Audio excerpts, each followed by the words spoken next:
Hello, LP Brown artists. This is Mrs. Bloom. Welcome back to another week of art. Last week, we talked a lot about lines and adding colorful lines to our artwork. This artist that you see up on the screen is Romero Britto, and his art is all about bright colors, lines, and positivity. So we are going to learn a little bit about his artwork. Here are some examples. So he's from Brazil. He's self-taught, which means he didn't go to school to learn art. He just practiced on his own. He would find pieces of cardboard. He'd color on the backs of papers. He'd paint on whatever he could find.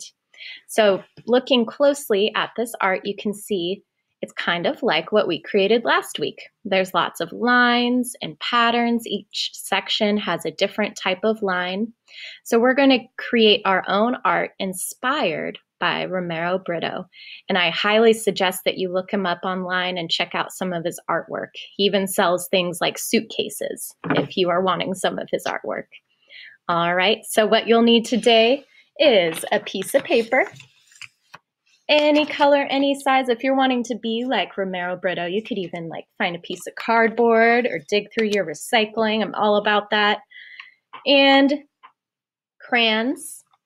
And if you want, watercolors. I love watercolors because they aren't too messy. All of you should have received some watercolors. If you didn't, you can use whatever you can find around your house. All right, I'll meet you back here and we'll begin. All right, we're gonna begin our pumpkin with a dark crayon. I can't seem to find a black one around me, so I'm just gonna use brown. And keeping your paper horizontal. Remember, that's the side to side way instead of up and down. It's also called landscape. So beginning with our pumpkin, you're gonna draw a nice big C. We wanna take up a big chunk of the paper. So big C. Then a small little smiley at the top. A small sad face at the bottom. No eyes needed. Next, a backward C. And then you can do whatever stem you want on top. If you went to the pumpkin patch, you'll see all pumpkins have different size stems. Some of the stems have fallen off. And now to create a little shape to it to show that it's 3D, it's not just a flat pumpkin, we're gonna draw some curved lines. So starting with the backward C, I'm gonna draw another backward C to match it. Another backward C. And then on the other side, 2 regular C's. And now we have our pumpkin. See how those curved lines change the shape of the pumpkin? Next, for the background, you're gonna carefully draw some horizontal lines, making sure that you don't cut through your pumpkin. So I'm gonna go stop. And another horizontal line and stop.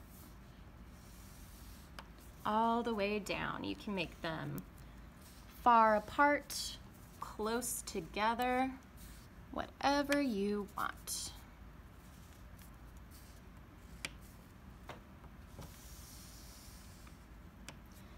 There we go. So now we have just the simple pumpkin shape. Next up is where you get to have a little fun with lines and patterns. So get your colors out and cover your pumpkin with different lines and designs. You can look back at Romero Britto's art for some inspiration. I'm gonna do a time-lapse version of myself filling up my pumpkin with patterns and lines.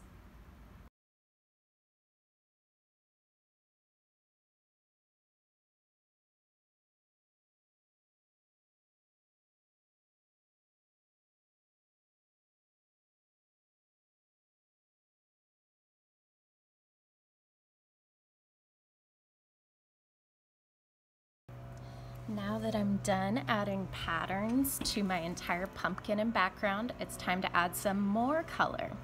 So I used crayon for my pattern, and what I love about crayon is if you paint over it, the crayon, the wax of the crayon repels the paint. So I'm going to use watercolors over my pumpkin and background. I'm thinking that I'm going to do orange for my pumpkin just to really make it pop, and then a colorful background. You can go ahead, pause the video, get whatever painting materials that you want, or you could even just use colored pencil and come back and paint with me.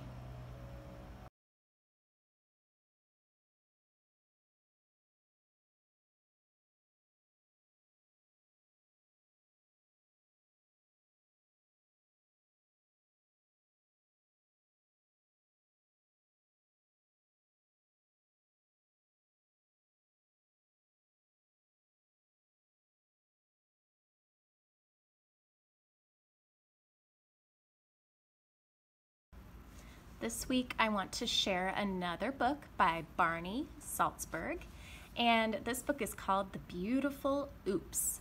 Now in life and in art we all make mistakes, and I think we can learn a lot from those mistakes, but also they can turn into beautiful things. So the beautiful oops. Oops, a torn piece of paper is just the beginning. Every spill has lots and lots of possibilities. Bent paper is something to celebrate. A little drip of paint lets your imagination run wild.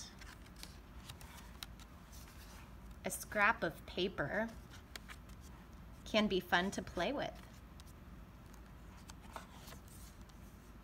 A smudge and a smear can make magic appear. A stain has potential if you play with its shape. Holes in your paper, exploring, are worth exploring. This is cool. You can peek through and see all the lines and patterns in it. When you think you have made a mistake, oops, think of it as an opportunity to make something.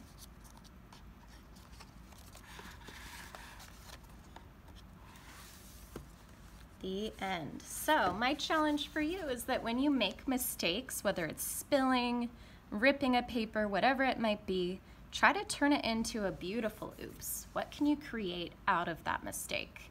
Just go with it. Instead of throwing the paper away, turn it into something new.